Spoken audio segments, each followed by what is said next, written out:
don't get injured. Shoulder injury, ruined. Chest injury, tear pec or bicep tear. Bro, it happens all the time. The thing that discombobulates my mind is these videos of people that clearly are lifting more weight than they should. They get injured, then it's a whole real montage of Rocky of them going back and making a comeback just to lift the same weight. All right, guys, got Mr. Belmar, Nate, back on the show. Good to be back. Man. Been about 8 months. It has. What's changed since the last episode for you? A lot's changed. I've actually been training less in terms of hypertrophy and fasting more, walking more. Basically, yeah, kind of split testing different methodologies, tactics, and sequences to get lean. Specifically lean, not putting on so much size without training. Because I feel like there's a law of diminishing returns. Like how many times do you have to go to the gym to get the results that you want, right? If you really think about it, most guys, at least just based on sheer observation when I go to the gym, they go and they half-ass it, bro. Mm-hmm. They don't train till failure. Then they go chit-chat, and then the next day they can go again and train. Why? Because they haven't really pushed themselves to failure. The idea is train so hard in a manner that you don't get injured, but you still hit that limit as to where you can rest the next few days.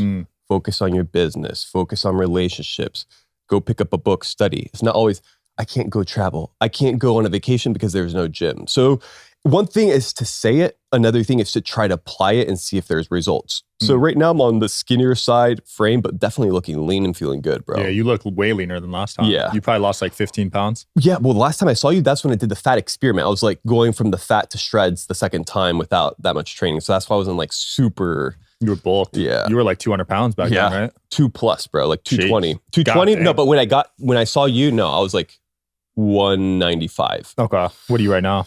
I'm at 180, but I think ideal weight 190. But even then, bro, it's always a give and a take. I realized when I start training more, hypertrophy, eating more money, more time in the gym, and then you also start losing mobility. So it's a give and a take. So it's kind of like, if I'm going to train more, build more muscle, I'm going to also have to stretch more to kind of like mitigate. Because I'm not going to do the whole gym bro, ILS, can't go through a door. You know what I'm saying? Yeah. So you believe as a man, flexibility is important? I believe it, and so do women believe it in bed. Yeah, seriously. I'm being dead serious, bro. I love it. Yeah. Yeah, because some guys see it as gay or whatever, but I mean, I'm an athlete. Yeah. Like I want to be the best basketball player I can, and flexibility is important for not getting injured.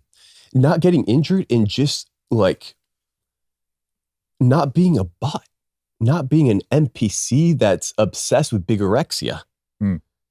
It's never enough. I got to get bigger and bigger and bigger, max out on one stat, and then not focus on the rest of things because it's not so flashy, it's not so cool. But let me tell you, I prefer being ripped, shredded, 70-80, doing the splits, being able to pick up my grandchildren, having a holistic approach to life, not obsessed with the location.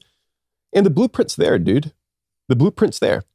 Big physique, a lot of hypertrophy. Not only does it steal mitochondrial density, but it also, the blueprint's there. You see bodybuilders 50, 60. Is that a physique you want? I can tell you, bro, the rebound effect is there and you can see it. You can see it. People are dropping dead at that age if they're a bodybuilder. If they're lucky. And if they don't drop dead, then they have a terrible physique. Yeah. Because all the muscles deflate, start sagging. But if you had more of a toned body, it'd be easier to keep. Yeah, it's sad, dude. Those guys can't even scratch their own back.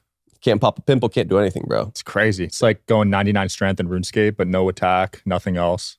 You're just going to start missing. Bro, it's like Bruce Lee says, focusing on the finger and not all the heavenly glory, bro. Heavenly glory is the full stats, the full capability of the human spectrum.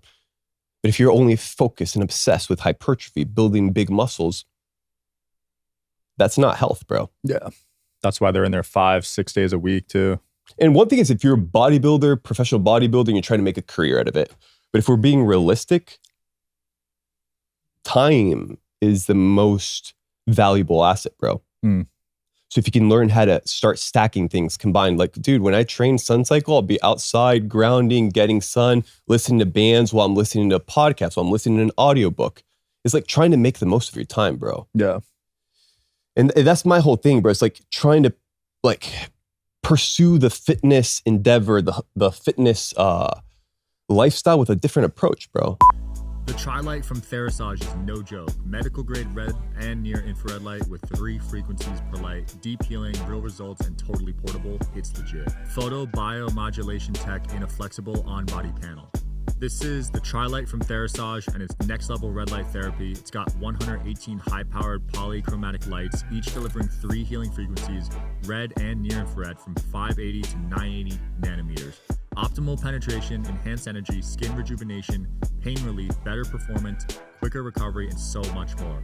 Thera H2Go has been leading the game for over 25 years, and this panel is FDA listed and USB powered. Ultra soft and flexible and ultra portable. On-body red light therapy I use daily, and I take it everywhere I travel. This is the Thera O3 Ozone module from Thera H2Go. It's a portable ozone and negative ion therapy in one. It boosts oxygen, clears and sanitizes the air, and even helps your mood. It's a total game changer at home or on the go. This little device is the Thera O3 Ozone module by Thera H2Go, and it's one of my favorite wellness tools. In the sauna, it boosts ozone absorption through your skin up to 10 times, oxygenating your blood and supporting deep detox. Outside the sauna, it purifies the air, killing germs, bacteria, viruses, and mold, and it improves mood and sleep with negative ion therapy. It's compact, rechargeable, and perfect for travel, planes, offices, hotel rooms, you name it. It's like carrying clean energy wherever you go. This is a Thera H2Go from Thera H2Go, the only bottle with molecular hydrogen structured water and red light in one. It hydrates, energizes, and detoxes water upgraded. The Thera H2Go from Thera H2Go isn't just a water bottle. It's next level hydration. It infuses your water with molecular hydrogen, one of the most powerful antioxidants out there. That means less oxidative stress, more energy, and faster recovery. But here's what makes it stand out. It's the only bottle that also structures your water and adds red light to supercharge it. It's sleek, portable, and honestly, I don't go anywhere without it. Like, think outside the box, bro. I mean, if everyone's doing it, it's usually a bad sign. If everybody's doing it, 90% of people, 90% of results. Average training, average results. Unaverage training, unaverage results, bro. Absolutely. You had one video I saw about getting taller. Is that possible when you're an adult? It is possible. Luke's actually taller than me. Last time I linked up with him, because I didn't link up, we took a few months off. He was side questing. When we played, when we went to go watch the Argentina game against Colombia, I was taller than him, bro. For like half an inch. When we linked up, he was taller than me. Damn. He'd been doing a few stretches and everything. I'm like, dang it. He's like, yeah. And I didn't want to admit it, but we were side to side and we asked some ladies and he was an inch taller. And he's been doing some stretches. Because now people think it's like, oh, it's crazy. I'm like, is it crazy or is it the other side of the spectrum? Because one side of the spectrum is compression. You look at your parents. Are they the same height they were when they were kids or in their teens or 20s? No. The blueprint's there. People are starting to hunch over. The spine's starting to compress. So if you're not doing anything to mitigate that, you just succumb to the subjective laws of entropy, right? Being a man and degrading, and then you're only amplifying it with a bad lifestyle, sedentary lifestyle. So yeah, you can get taller by decompressing the spine, by doing certain exercises. Yeah. But it's very hard to do that if you're always doing machine, always hypertrophy. No, you look like a golden gram. Hanging off a pull-up bar? Yeah. Is that a good one? I think that's great. So it's a progressive overload for that. Because I have a lot of guys, snobs, they think they know it all. It's kind of like, bro, why are you going to hang from a bar with your hands? Instead, because I tell people hang with hooks, right? You grab a wrist metal hook, because the idea here is full decompression of the spine. The idea here is not to work on your grip strength. Because even if, hypothetically speaking, you had fantastic grip strength and you could isolate the strength only in the hands, in like some magical way being able to like let your spine loose while you're holding the bar with strength, it's very hard. I've tried it. I think it's more for grip strength. I think the smart idea here is full decompression of the spine means completely letting go. So what I like doing is wrapping hooks around the bar, focusing on my mouth, and just as I let the air go, get into a stretch. The problem is some people, if they don't have a strong spine or an agile spine, just the decompression itself hurts. So you kind of have to, it's like a progressive overload. I would probably start hanging first with my hands, then the hooks, and then the last variation is adding ankle weights. So I'll hang with the hooks 5-10 minutes, ankle weights, 5 to 10 pounds on each decompression. Focus on breathing, mobility, and that really helps, bro. And that If you're building something, doesn't matter if it's a business, a brand, or just a better version of yourself, then you already know. The work never really stops. Your brain is always on. Ideas at 2 a.m., problems at 3, plans at 4. But here's the truth. If you never shut down, you're going to crash fast. That's why I use Sambrosa. It's not hype. It's not some trendy sleep hack. It's a legit syrup that helps you fall asleep when your brain won't let you. You take it and 20 to 30 minutes later, you're out. Not groggy, not drugged up, just asleep like you're supposed to be. Then you wake up clear with no brain fog, no dragging yourself out of bed, you get your hours in, and you actually feel like you slept. Sleep isn't optional, it's not self-care, it's strategy. If you're not getting it right, you're leaving energy, focus, and money on the table. Sambrosa helps me sleep, it helps me execute, that's the only reason I talk about it. You want to get ahead, start by getting real rest. Check out the link below in their website, www.sambrosa.com.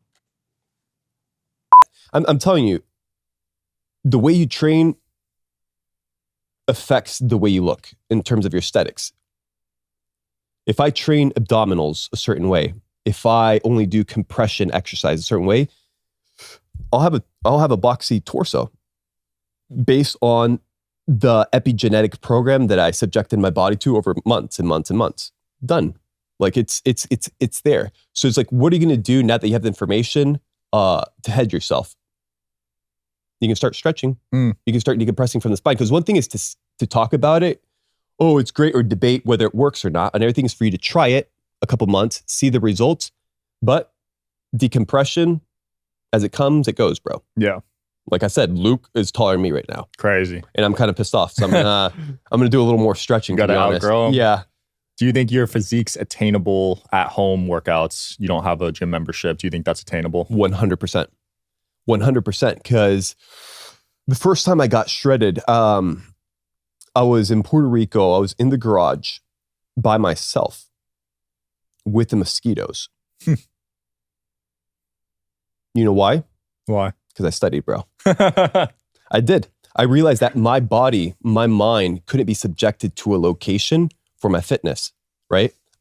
I had the resources to go to the gym, but I'm like, no, I want to do it here. I want to, because it was a mental thing, bro. Like being in the garage, putting in the reps, when it's hot outside, middle of Puerto Rico, good luck. Do that, bro. I want to see you. Middle of June, July, working out. It's hard, but it's super achievable, bro. Because it's not a big physique. It's a toned, lean physique. Heavily focused on mobility, heavily focused on longevity, and heavily focused on just practicality, bro. And you can definitely achieve it. My suggestion would be maybe get 2 weights, 15 pounds, 20 pounds, and then maybe some bands, and then you've got yourself a pretty good setup. I think there's nothing new under the sun. I think there's cycles and they repeat themselves. So if there's going to be another lockdown or shutdown, the first time that happened, a lot of people's fitness tanked. Yeah. The second time it happens, will you be ready or will it happen again to you? At that point, it's on you if it happens again. 100%. Yeah, I agree.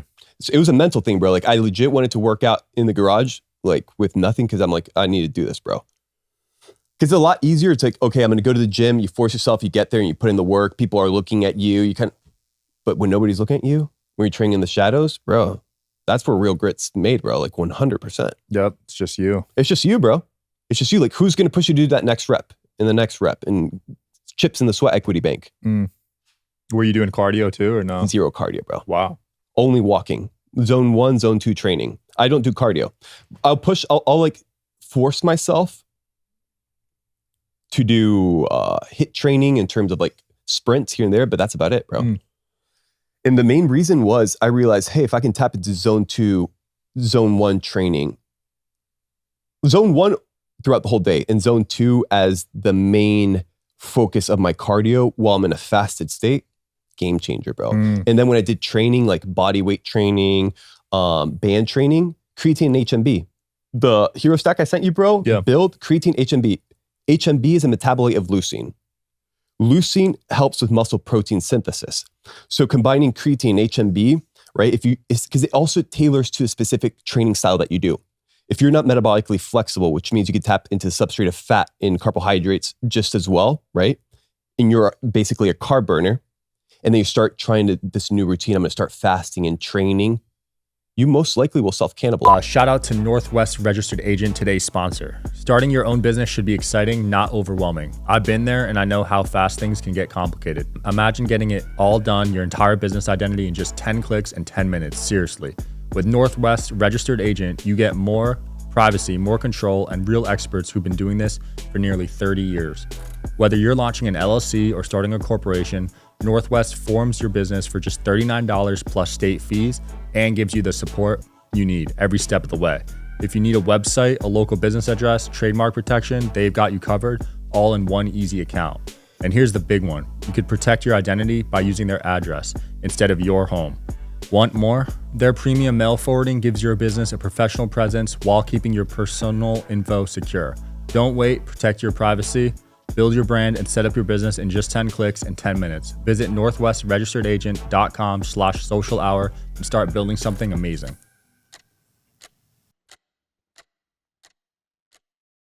Which means your body's going to use the glucose in the muscles as the main energy. So it's kind of like there has to be an adaptation phase in you're almost tailoring or prompting the body to tap into the fat as the main substrate of energy based on the training. Because if I woke up in the morning, and I've tried it, bro, I tried many things like waking up 5, 6 and doing crazy cardio, doing sprints. And I'm like, dude, I'm hungry. I just want to go eat. And then it's kind of like, how much can I get away with it instead of getting caught in the hamster wheel? I see people micro meals throughout the day, tons of cardio, tons of running, and their physiques are like mid, bro.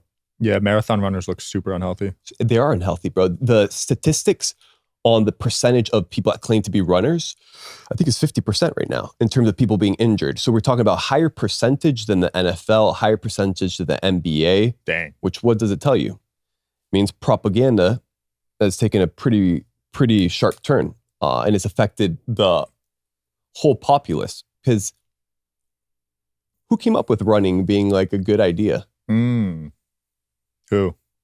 Just do it. That's crazy. I did not even connect those dots. That's where it all stems from, bro. It stems from, and then it's kind of like making, it's not only the running, bro. It's the running with the closed encapsulated shoes that you don't get the full splay of the toes, right?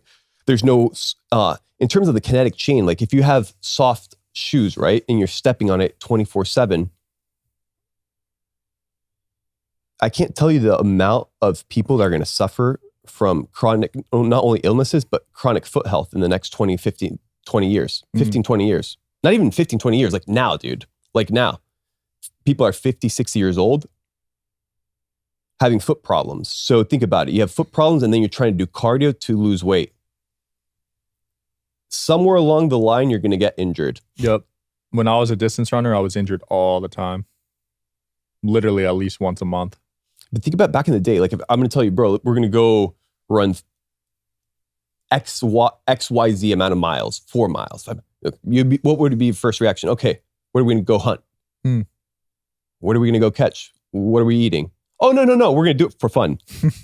You're like, fuck that. No, I need to conserve my energy, bro. Like if you want to go traverse 20 miles, it's better to do it walking at a faster pace, easier on your joints, easier on your health, and easier to burn fat, bro. I think the problem is a mental thing. People think that, oh, if I'm walking and I'm not exerting or feeling any sort of pain, I'm not putting in the work, hence I'm not going to get the results. And then I'm here just walking shredded, bro. Programming. Dialed. Man. No, they really push running as one of the healthiest things you could do. And you have all the fat ladies with their spandex, just like tight polyester running. And it's just a matter of time before they get injured. The stats are there. It's 50%. Damn, that's nuts. Yeah, it's hard to be walking, man. It really is. Walking is the best, bro. You walk 8 to 12K steps a day. You feel good that day. You know what I've been doing also? A lot of training while I'm walking. So like shoulder mobility drills, I'll grab my shirt, I'll grab bands and I'll do stretches. And it's kind of like ideally 10K steps, bro. And what people don't realize is you can get a lot done while you're walking. Like you can listen, you can have conversations, you can be on a business call. Yep. You can get more done. And it also clears your mind. Like you walking in nature is completely different than you walking in an EMF treadmill looking at the news while wearing a mask. I don't use treadmills. Treadmills are botted. Yeah. It's just not a pleasant experience at all. No. It's like not getting anywhere. Your brother, though, he recommended, what's her name? Julio. Well, Julio, any form of exercise would help Julio. But I feel like Julio needs to stop talking less, stop eating less, and start fasting more. Yeah. And start studying more. Yeah, I'm a big on, I just did my first 3-day fast. Congrats. Felt amazing. Do you feel like it kind of fluctuated? Like it felt good, then bad, then good? Yeah, first day was tough because your body just naturally wants to eat or whatever. Second day, easy. Third day, somewhere in the middle, I'd say. Yeah. Yeah. It's honestly amazing, bro. Like fasting is probably one of the biggest hacks people can tap into, and it's free. Mm-hmm. But it's like working your way toward the fast. People want to go from one side of the spectrum to the other side of the spectrum. Being completely unhealthy, hyper-palatable foods, disgusting behavior. Oh, I want to be healthy. Completely, I'm going to fast. I'm going to do a dry fast for 2 days. Are you stupid? Your body's going to have an adverse reaction. I'm not going to throw anybody under the bus, but there's a lot of fitness influencers that are nowhere tried doing a fast, ended up in the hospital. Damn. You have to, it's because it's hormetic stress, bro. So if you have a stressful lifestyle, you're already dialed in with debt. You don't have a job. Stress is piling up. You're unhealthy. And then you're trying to go from one, you're adding more hormetic stress, bro.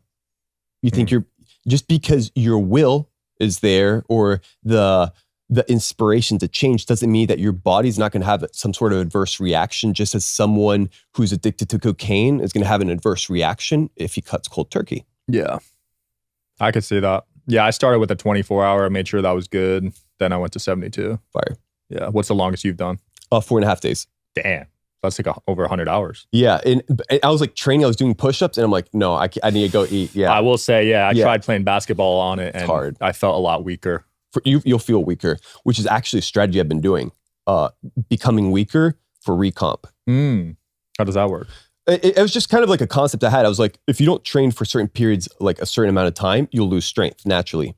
But then I also realized like people get injured because in their mind, the only threshold to keep upping or to keep elevating is more and more weight. But we're not ants, bro.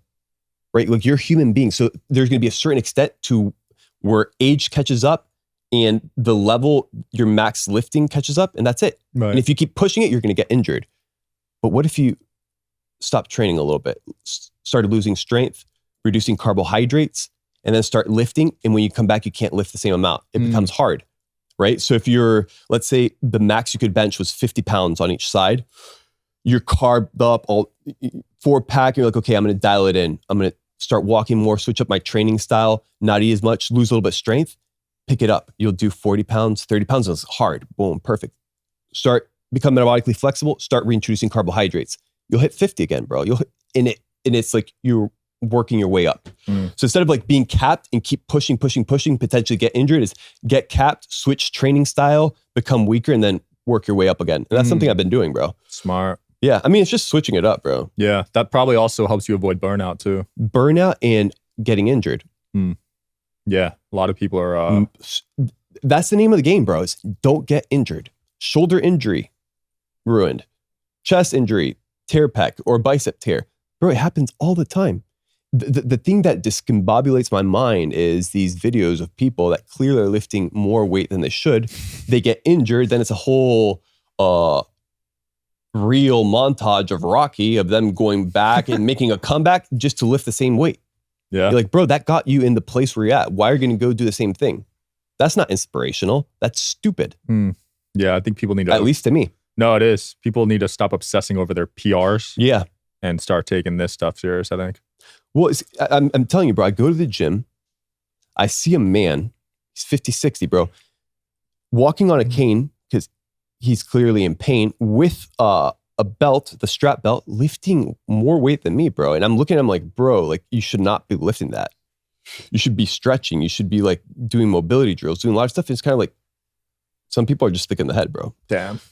Sucks to see that, man. Well, it sucks to see that because you're 50, 60, bro. And you know that if they keep doing that in 5 years, it's going to catch up. And it's not like we're talking about just being conscientious of the potential risk. And then if all your habits are bad, right? If you're if you're bulking, it's dirty bulk, and you're eating unhealthy food, and then you're trying to max weight. In your 20s, you're fine. You can pull it off. But in your 30s, your 40s, you're going to get an injury, bro. Yeah. I'm not a fan of bulking, man. I used to drink those muscle mass or whatever. Those weight gainers. You remember those? Muscle mass. Yeah. What do you call them? The max gainers. Yeah. Something like that. Yeah. Disgusting. No, it's super bad. And just, we know one of the things that took like a crazy toll on my stomach and made me tired. And I couldn't believe it because of the glycemic index, which bodybuilders recommend maltodextrose. Have you heard of that? So they suggest it's put on weight, but it's super carb heavy, bro. Like I was doing that to do the bulk, to test it out. I think I did it for 2 weeks, and I bought supply for like a year and a half. I ended up throwing it all because I'm like, this is terrible for me. So it's kind of like, it's a give and a take. But for me, pursuing health, pursuing fitness from a different paradigm has honestly been a huge blessing, bro. Because it's like being able to touch my toes, bro, being able to do splits, being able to express my body and not feel tightness, pain. It far exceeds the volume of muscle mass. Yeah. Like I can tell you, those guys aren't unhealthy, bro. You can see in the texture of the skin. You can see in the pigmentation of the skin. You can see that in their stomach. It looks like it's about to blow up. I could see that, man. Speaking of skin, you believe lotion's a scam. Lotion's a huge scam. I mean, it's everything. It's like 1% lotion, 2% lotion, and then just tons of ingredients, chemicals, and stuff that I think is intentionally designed for that. It's like one business gives access to another business, which gives access to another business. And it's kind of like everybody grabs your money. So it's kind of like the dentist, the makeup industry. Like there's a correlation between the makeup industry and the sunglass industry and the sun and propaganda and it being bad for you, and be careful. Absolutely. Be careful if you have makeup on being in the sun with the toxic chemicals, or if you like, bro, lotions are botted, perfumes, colognes are botted, bro, fragrances are botted, like sunscreen is botted. And I see people, bro, and sometimes I don't know if I should stop and tell people like, bro, you shouldn't be wearing sunscreen. Like that sunscreen is bad for you, or just to let them be. Like seriously, I struggle with that too, actually. Yeah. Or lotion. Yeah. Yeah. Deodorant. Like you can get natural good deodorant, but it's, for example, the deodorant I use, I don't even remember the brand, but I came across it because I went to some biohacking center and one of the clients that goes to the center makes soap. And that's kind of what I do, bro, is just invest in small little businesses that I know that their livelihood depends on a good quality. Yeah. McDonald's doesn't give a crap, bro. Hell no. Fast food, none of them. Bro, stock went up. They already cashed out their chips. They're good to go, right? So I think it's that beauty of like networking, connections. That's why when I travel, bro, I don't like traveling too much in different locations for small periods of time.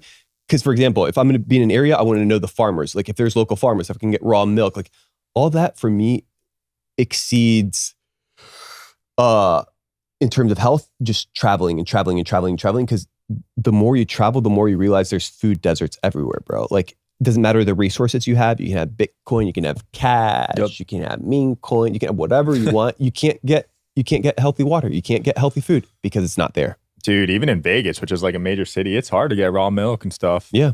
You know? And I'm in the desert, so the fruit's not the best there. And yeah, city of 2 million people. What are you mainly eating when you're in Vegas? What do you usually do?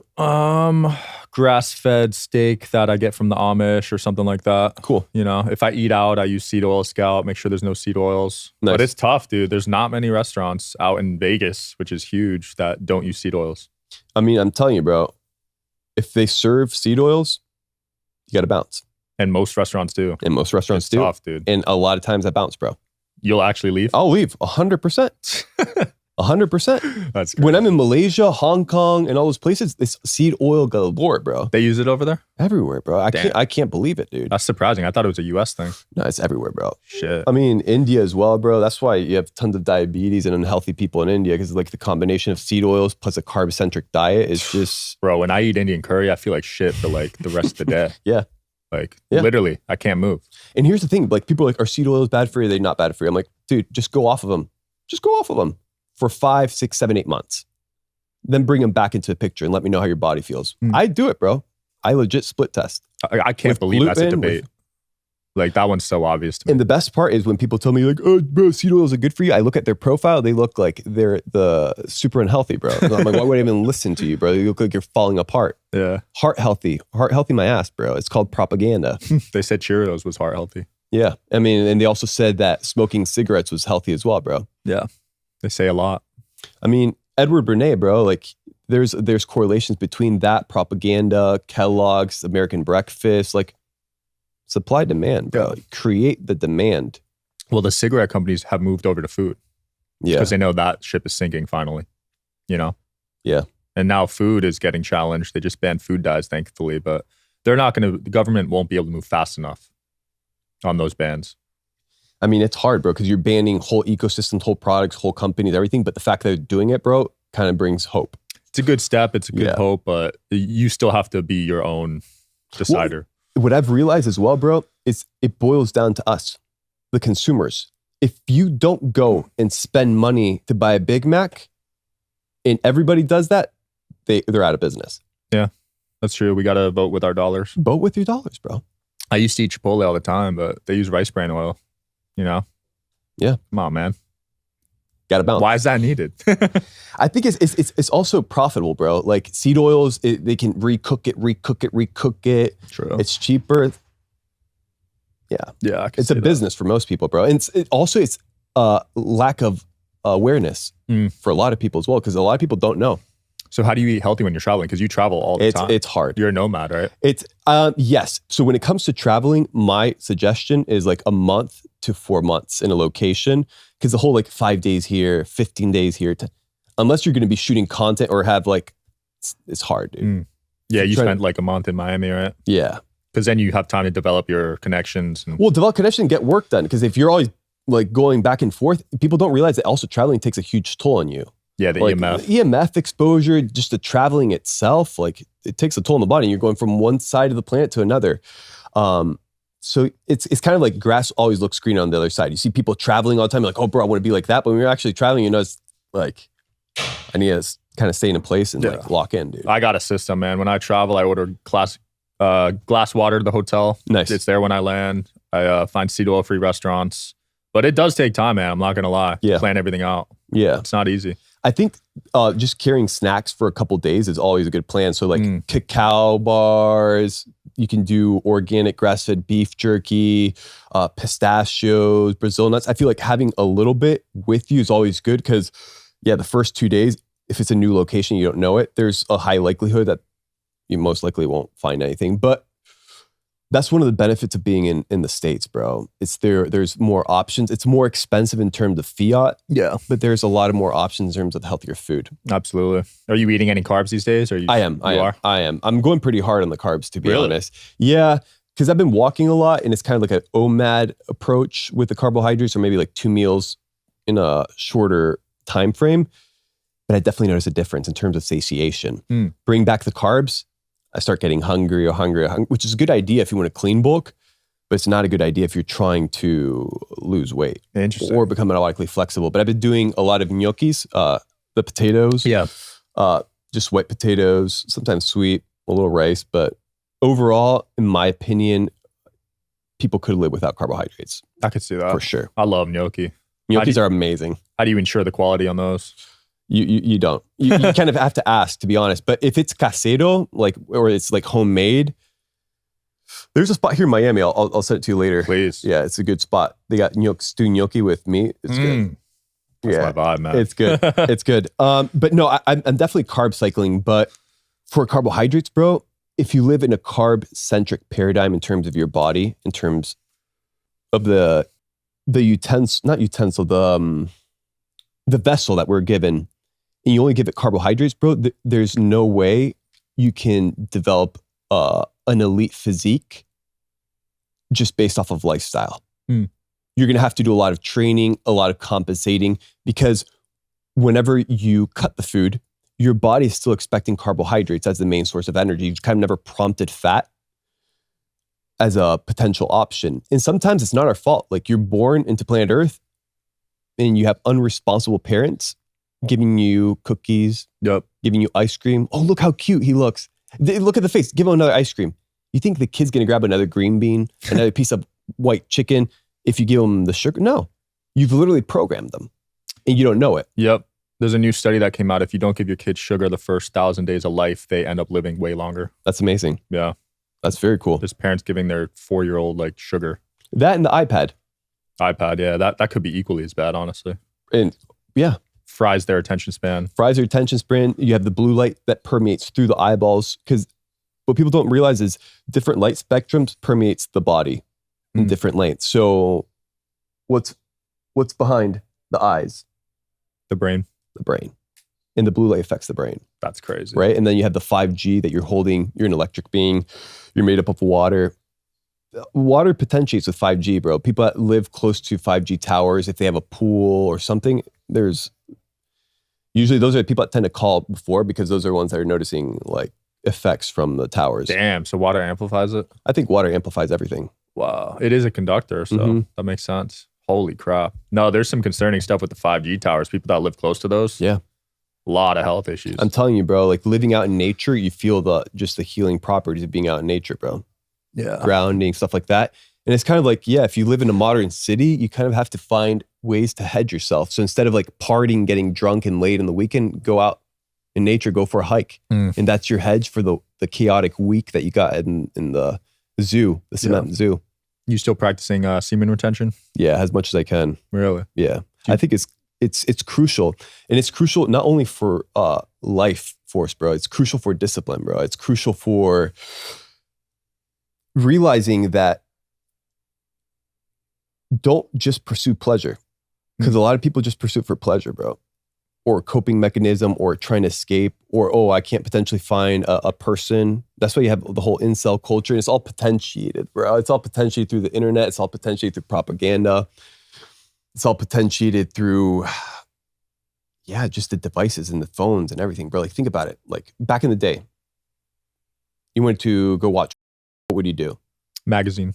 Back in the day, you had magazines. Before you even had magazines, bro, it would be almost impossible. Oh, yeah. But before that, it was magazines or the television. It was very hard. Now, bro, you have 4-year-old kids, 5-year-old kids with a phone, whip it out. Bro, it's insane. It's so easy to access. It's so easy to access, and it's so bad for the brain. And if you give that at a young age to kids, bro, you're completely desensitizing them, dulling them to sex, bro. It's everywhere, dude. It's on every social media app. I see half-naked girls every day.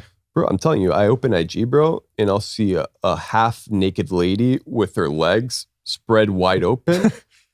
and I look and I'm like, am I following this girl? Did I follow her by accident? No. Just pops up. Does it just pop up, or is it intentional? We could dive down. Does it just pop up? Because the algos wasn't like that before, bro. Yeah. You know what the problem is? I'm 32, bro.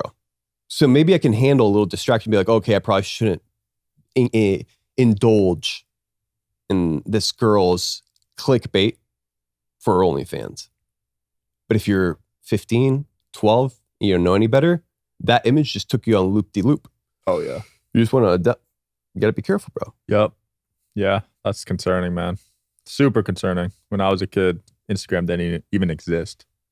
And even Instagram, bro, like the algos, how it changed, like it's soft, bro. Like easily. Twitter's full on. Full on, bro. It's disgusting, dude. Yeah, it's nuts. Like I literally did #fitness, and it's just guys going at each other, railing each other. Oh my God. I'm not even kidding, bro. It's disgusting, dude. That's crazy, dude. You still taking naps? I saw you made a video on that. Siestas, bro. Like when I'm more on a ketogenic, less carbohydrate diet, I realize I don't sleep as much, bro. 2-3 hours, 4 hours, 5 hours, and I'm good. And I don't need siestas. More carb-centric diet, train more. I need more sleep, for sure. And I'll take a siesta. Usually, sweet spot, 16 to 18 minutes. That's it? Yeah. If I overdo it, bro, like 19, 25, I'm like, I need to do an hour because I'm already getting into deeper sleep. Damn. That's why in Japan, bro, it's optimization, bro. Like the companies have the power nap stations, give an object in the hand of the person. When the object falls off, usually in that time span, 12 to 20 minutes, falling into deep sleep, wake them up, feel recharged. Whoa, that's cool. Yeah, sometimes what I'll do is I invested in a espresso machine. So I'll do like a quick espresso nap, I'll do like an aloe mask or something to hydrate my face, wake up, rejuvenate. It feels like I'm in another day. Wait, you can nap off of a shot? Sorry. That would be hard. Definitely not Johnny Walker shot. A coffee shot. Oh, got it. So espresso, I'll do like an espresso. I'll do an Americano. I'll drink it and then I'll go take the nap. So by 15 minutes, 16 minutes, not only am I waking up from deep sleep, but I already had the caffeine also kicking in. So it's kind of like, boom, I'm ready to go. Cold water, ice, and it's brand new day. Still sleeping on the futon? Yeah, on the floor, 100%. And I've been sleeping here in the hotels, on the beds and stuff, and I already start noticing a little tightness on the back. Damn. Because a soft bed just kind of like, think about modern man, bro. Like we're always like hunched over, bro. Hunched over. And then most guys want big chests and they don't train back. So it's kind of push, always pushing exercise, hunched over. And then when you go to sleep, soft bed, that it's almost like a cast. Yep. That goes compounding, bro. I'm telling you, I had a pretty bad knot on my back.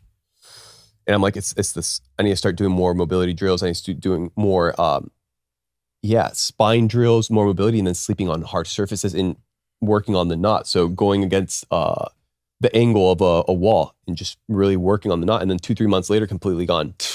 I need to start doing some stuff like that because I got a Pronuvo scan, full body MRI. I had arthritis already in my back. Dang. At 28. Crazy, man. Dang. Yeah. I got to start sleeping on the floor or something. So I think Japanese futon is a lot easier than the floor because it's a little cushioning. But dude, I'm telling you, start doing that. And the next thing that's super hacked, it's hot and cold showers, fluctuation, and then like foam roller. If you ask me, like, if I could only have 3 things to train with, it would be foam roller, it would be bands, and it would be hooks. Damn. Foam roller is that important? Super important. It's spine health, spine mobility. You can do a lot of stuff, cracking your back. I've noticed a massive difference just in my own back health, like the knots. But it's not just going back and forth in a monotonous motion, like doing drills, like actually getting in there, and it hurts, dude. But past the pain is a good outcome. I love that. It's a really good outcome. And yeah, and it's everybody, bro. I'm telling you, I start doing soft bed, long periods of time, start eating gluten, start eating seed oils, stop moving less, start doing a lot of push. It comes right back. Where are you going next, man? What's after Miami for you? I think I'm going to maybe go to Japan, but I think there might be a natural disaster June, July. So maybe after that. Oh, there's a hurricane going there? Yeah. Damn. Which is kind of fascinating. Not only the pyramids that are close to Japan in terms of below the water, but how big is Japan? Such a small country. Such a small country. What are the statistics of natural disasters? The percentage are high for Japan. I think it's like 4 to 6%. They get tsunamis there, right? Well, it boggles my mind that such a small part of the map gets hit with such a high percentage of natural disasters of the whole world. We're talking about the whole world. A lot of stuff occurs there. Why is that? That is interesting. It's super interesting. And they know a lot over there. They live the longest, right? There's a lot of history in Japan, bro. Yeah. A lot of history. It's crazy, bro. Japan is a very, like, there's countries, but when you travel, like, you can feel the energy. You can feel the atmosphere. For example, Bali, bro, super dark. If you ask me, you can feel the witchcraft. Bro. Really? A lot of witchcraft there? Yeah, dude. Damn, people don't even talk about it. It's like paradise, everything. It's like, nah, bro, you go in there, you feel it real quick, dude. And that's why countries like, what do you call this country? Dubai? Not Dubai. Small country, they always get wrecked with natural disasters. Haiti? Haiti. Black magic, bro. A lot of stuff there as well. Like it's palpable in the air, bro. I've heard that with Haiti. A lot of dark magic there. Black magic. Yeah. Damn. That's good to know about Bali, though, because I was thinking about going there. Bro, it's like shrines every couple houses shrine. Perfect. Shrines to whom? What deity? Crazy. Well, where can people learn from you? Do you still have the community going up? I still have the community, guys. Mr. Belmar on all social medias, and then the community Anime Shreds. And then for those who want to take their physique to the next level, I do have my own supplement line, the Hero Stack. Go check it out. Let's get it. Check them out, guys. See you next time. Peace.